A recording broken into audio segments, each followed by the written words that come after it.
Mazón se'n va, i ho fa tan indignament com ha governat, fugint, mentint i deixant fora les víctimes. A les Corts ho va negar tot. Va llegir un discurs buit i preparat. Es va expulsar totes les puces de damunt. Va callar de nou, enganyant i mirant cap a una altra banda. Mentre ell feia això, les víctimes, al Congrés, ja havien alçat la veu.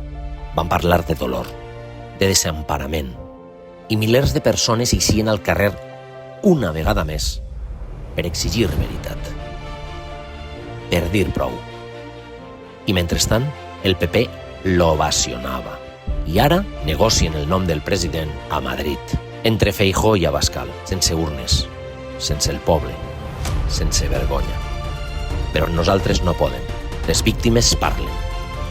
El poble protesta. Volem veritat. Volem respecte.